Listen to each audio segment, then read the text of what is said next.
This is Land of Havilah, Ezekiel 17. It's a single prophecy that begins in the first verse and carries through to the last. Verse 1.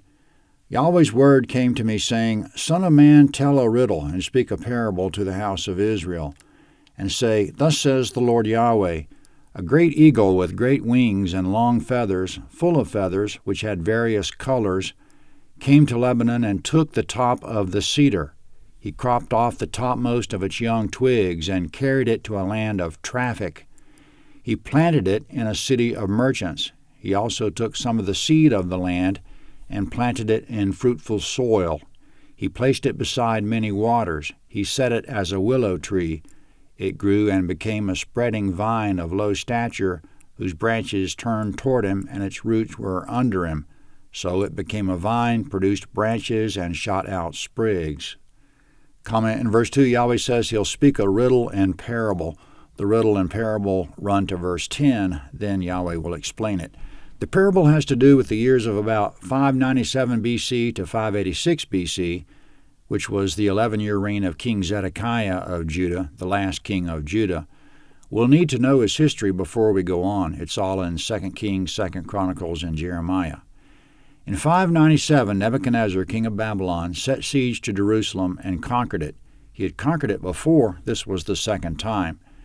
To make sure Judah wouldn't rebel the third time, he took 10,000 captives, mostly craftsmen, smiths, royals, and other high-ranking men.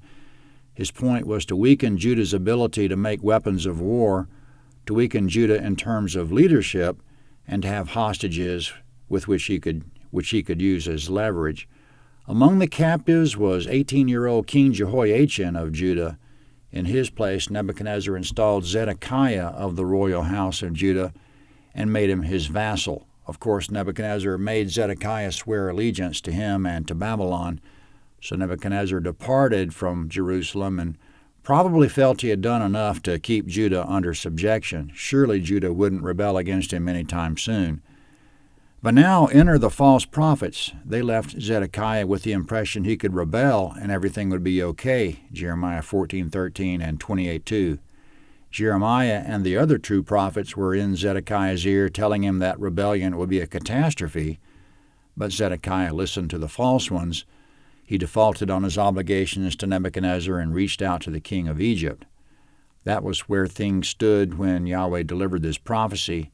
Zedekiah swore allegiance to Nebuchadnezzar. The 10,000 captives were in Babylon, but then Zedekiah rebelled and reached out to Pharaoh. In verse 3, the great eagle is Nebuchadnezzar. The eagle's abundant long feathers of many colors are the many nations which comprise Nebuchadnezzar's empire. The eagle came to Lebanon, which is actually Judah, and took the top of the cedar. The top of the cedar and all its twigs are the leading men whom Nebuchadnezzar took captive. In verse 4, the eagle cropped off the topmost of the cedar's young twigs, just that one topmost twig, Yahweh is saying. This was Nebuchadnezzar taking young King Jehoiachin. Of all Judah, Jehoiachin was the topmost. The eagle carried the topmost twig to a land of traffic and planted it in the city of merchants, which is that Nebuchadnezzar took Jehoiachin to Babylon and took good care of him. In verse 5, the eagle also took some of the seed of the land and planted it in fruitful soil beside many waters, planting the seed like you would plant a willow tree. The interpretation is that Nebuchadnezzar took the 10,000 captives, whom he knew were intelligent and productive men who could be an asset to his empire, and set them up in Mesopotamia. He wanted them to have good living conditions so they could prosper and be assets to his empire. Judah will be successful and prosperous back home as well. The captives and the Judeans back home are together the vine of Nebuchadnezzar's planting. He's incorporated them into his empire, and if they cooperate, they'll actually flourish under his system. In verse 6, the eagle's planting became a vine of low stature whose branches turned toward him and roots were under him. This means the Judeans, both at home and in captivity, had low stature or low status. It wasn't a glamorous situation, but it was workable. And at first they were turned toward Nebuchadnezzar, meaning they cooperated with him at first. The captives and the Judeans back home are one single plant with roots and branches all turned toward Nebuchadnezzar. The vine produced branches and shot out sprigs, which means the Judeans in Babylon and at home were having children and multiplying. So things are actually working out pretty well. It's actually a stable situation. They're subjects, but they're prospering like kudzu. From Ezekiel's standpoint, this has all happened in the recent past, but now going on in the parable, here's what's about to happen. Verse 7. There was also another great eagle with great wings and many feathers. Behold, this vine bent its roots toward him and shot out its branches toward him from the beds of its plantation, that he might water it. It was planted in a good soil by many waters, that it might produce branches, and that it might bear fruit, that it might be a good vine. Comment in verse 7, the other great eagle is Egypt. This eagle doesn't have multicolored feathers like the first one, which means Egypt is not a multinational empire, but still they're a great eagle, which means they're a great power. The vine bent its roots toward Egypt and shot out its branches toward Egypt, which means Judeans in Babylon and in the homeland, at least some of them, are leaning toward Egypt. Zedekiah has reached out to Egypt, or soon he will. This will constitute rebellion against Nebuchadnezzar. Big mistake. In verse 8, the vine and its roots have a good situation now. They're planted by many waters that they might bear fruit and be a good vine. All the conditions for prosperity are in place if they'll stay faithful to Nebuchadnezzar, but they're turning away from him. Speaking of the vine, which is Judah, and Nebuchadnezzar coming there again to pull up rebellious Judah by its roots, verse 9. Say, thus says the Lord Yahweh, will it prosper? Won't he pull up its roots and cut off its fruit, that it may wither, that all its fresh springing leaves may wither? It can't be raised from its roots by a strong arm or many people. Yes, behold, being planted, will it prosper? Won't it utterly wither when the east wind touches it? It will wither in the beds where it grew. Comment in verses 9 and 10, since Judah the vine has turned away from Nebuchadnezzar, won't he destroy Judah? Surely Judah the vine will utterly wither when the wind from the east touches it, meaning when Nebuchadnezzar returns to Judah, he'll destroy it to such an extent that it'll be next to impossible for Judah to ever be resurrected. Now Yahweh will give the interpretation which we've already touched on, verse 11. Moreover, Yahweh's word came to me, saying, see now to the rebellious house, don't you know what these things mean? Tell them, behold, the king of Babylon came to Jerusalem, and took its king and its princes, and brought them to him to Babylon. He took some of the royal offspring, and made a covenant with him. He also brought him under an oath, and took away the mighty of the land, that the kingdom might be brought low, that it might not lift itself up, but that by keeping his covenant it might stand. Comment in verses 11 to 14, Nebuchadnezzar brought captives to Babylon, including the king. This was a brain drain and technology drain to intentionally bring the land low. Nebuchadnezzar did this so that Judah might not rebel, so that his covenant with them would stand. Back home, Nebuchadnezzar took one of Judah's royal offspring, Zedekiah, and made a covenant with him, which means Zedekiah pledged his loyalty. Speaking of Zedekiah, verse 15, but he rebelled against him in sending his ambassadors into Egypt, that they might give him horses and many people. Will he prosper?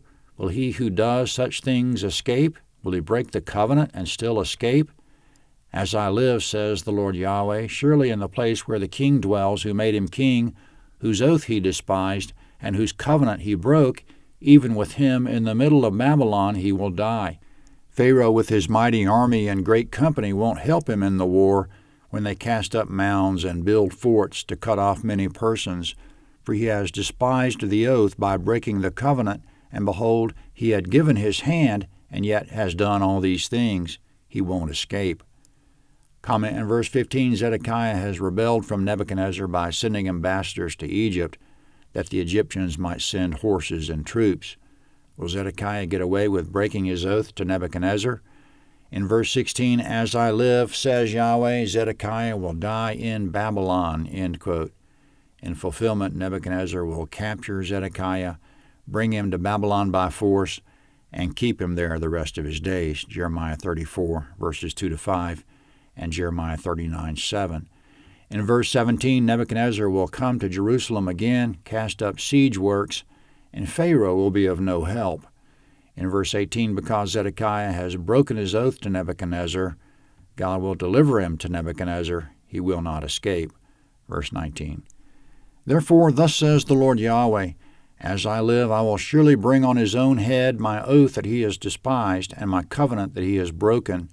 I will spread my net on him, and he'll be taken in my snare. I'll bring him to Babylon, and will enter into judgment with him there for his trespass, that he has trespassed against me. All his fugitives and all his bands will fall by the sword, and those who remain will be scattered toward every wind. Then you will know that I, Yahweh, have spoken it. Comment in verse 19, Yahweh will bring the oath and covenant down on Zedekiah's head. Zedekiah broke them, and Yahweh won't let him get away with it. In verse 20, Zedekiah has trespassed against Yahweh. Yahweh will make sure Zedekiah is captured, taken to Babylon, and that he serves out his sentence, which Yahweh has imposed on him. In verse 21, all Zedekiah's troops will abandon him and flee in every direction. Yahweh will kill some of those troops by the sword and scatter the rest to the four winds. Yahweh has spoken it. Coming up in the last three verses, since this is the case, does Israel have any future? Verse 22. Thus says the Lord Yahweh, I will also take some of the lofty top of the cedar and will plant it. I'll crop off from the topmost of its young twigs a tender one, and I will plant it on a high and lofty mountain. I'll plant it in the mountain of the height of Israel, and it will produce boughs and bear fruit and be a good cedar. Birds of every kind will dwell in the shade of its branches. All the trees of the field will know that I, Yahweh, have brought down the high tree, have exalted the low tree, have dried up the green tree, and have made the dry tree flourish. I, Yahweh, have spoken it and have done it. Comment in verse 22, Yahweh will take some of the lofty top of the cedar and plant it, which means he'll rebuild Israel using the 10,000 captives. He'll plant them back in the homeland, Jeremiah 24, 5 and 6. Then Yahweh will crop off from the topmost of its young twigs a tender one. This is Jesus. Jesus descended from Jehoiachin, the boy king, who's also called Jeconiah the captive, Matthew 1:11. Jesus was a tender shoot out of parched ground, Isaiah 53:2. In verse 23, Yahweh will plant that tender twig or shoot in the mountain of the height of Israel, which is Mount Zion of the millennium. The Father will plant Jesus in Mount Zion to rule in the millennium. Zion will be on the top of the mountains or chief of the mountains, Isaiah 2:2. The twig will grow to be a great cedar, produce boughs and fruit, and birds will dwell in the shade of its branches. This is the prospering of the Messiah and of his kingdom. In verse 24, all the trees will know that Yahweh has made the high tree low and the low tree high, the green tree dry and the dry tree green. God exalts the lowly and humbles the proud. Psalm 138:6. The last will be first and the first last. Matthew 19:30. Zedekiah rebelled in pride and was brought low, whereas Jesus was humble and will be raised high. Ezekiel 18 is next.